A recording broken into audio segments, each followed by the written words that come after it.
Hi, hello, welcome to IAS Factors Daily Mains Challenge, and this is day 14 with me, Arjun R. Shankar. So, let's quickly move on to the strategy session and find out the topic of the day. So, do subscribe to our channel and follow us on Telegram, and let's take the 20 minutes challenge. You know the drill. You'll prepare for 20 minutes and then you'll write the answer. So, this time, maybe you have a topic which may not be over in 20 minutes. So there are sometimes, certain times you get topics which are not so easy, but you'll keep up the 20-minute target. You'll complete the study part and you'll write the answer, but make sure that you reserve this topic for further research because this can be very important question. There are a lot of areas to be asked. So it is not a topic that can be limited to 20 minutes, but for the sake of the answer writing, you can continue for 20 minutes. So moving on, the topic is disasters and centralization. We had an article, India's disaster response is a slippery slope for federalism in India. You know, when you look at this, there are so many articles which came regarding this. Disaster management bill is also 2024 disaster management bill. So everybody is telling the concept of centralization. Even you can take a look at the next important, no centralization of power, no bias in funds, says Amit Shah. So when you see all these articles, one thing is very clear. You need to know clearly about India's disaster management, and there is an allegation that the law in India is highly centralized. So all this has to be understood. So let's understand one by one. You need to definitely know about Disaster Management Act 2024. The states in India have accused the central government for centralization because whenever there is a disaster happening, the state will have to wait for the central's evaluation. So this is centralization, but central government in the recent act says that this is not what our intention is all about. We are not centralizing it. So let's understand the debate, and let's first of all let's understand what exactly, you know, previously India wanted to fix disasters.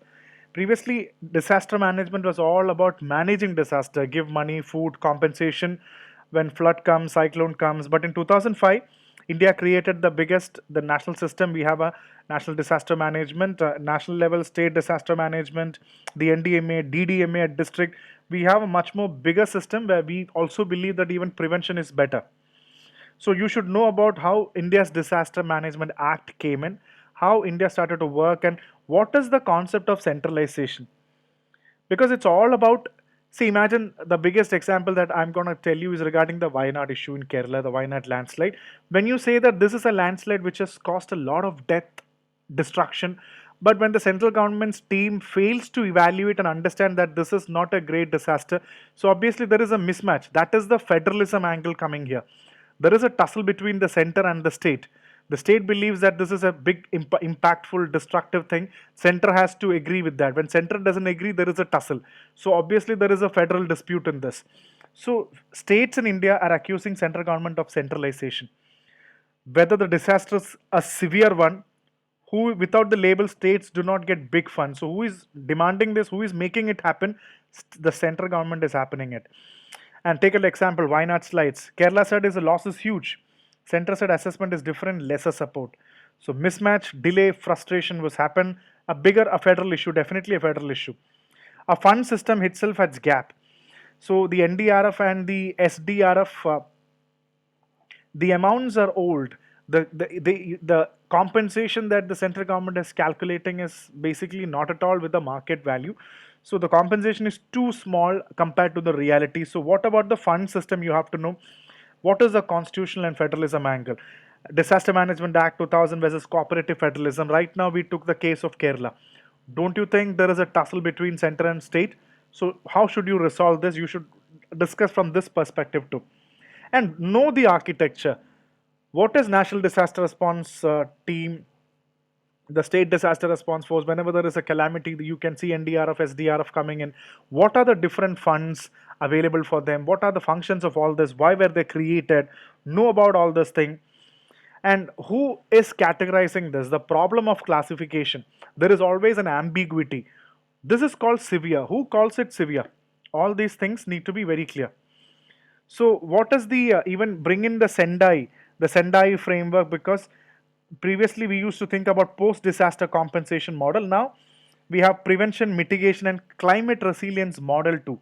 So risk reduction is also relief centric versus risk reduction is a big time agenda change in approach. So know about this thing.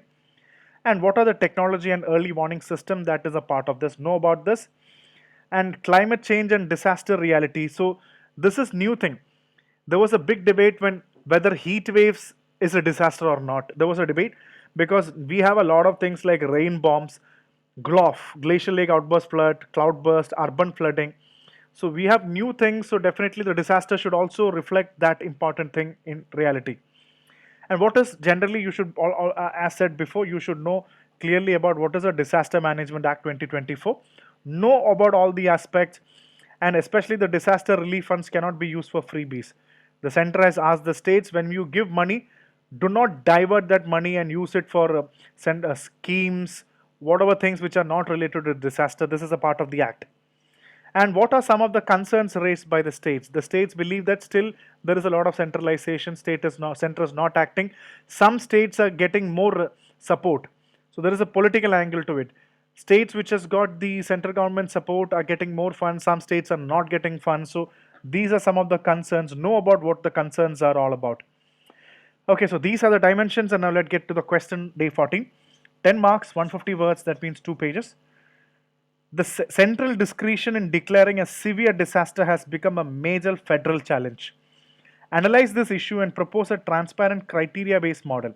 So, first of all, you need to say what is the debate and what is a severe disaster has become a major federal challenge.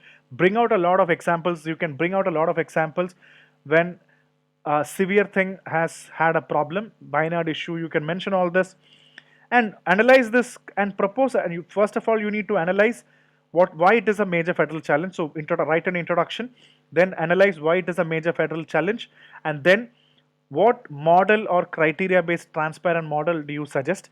How it can be? You should give your viewpoint, analyze the issue, and give your and propose a transparent criteria based model and write a conclusion. That's it.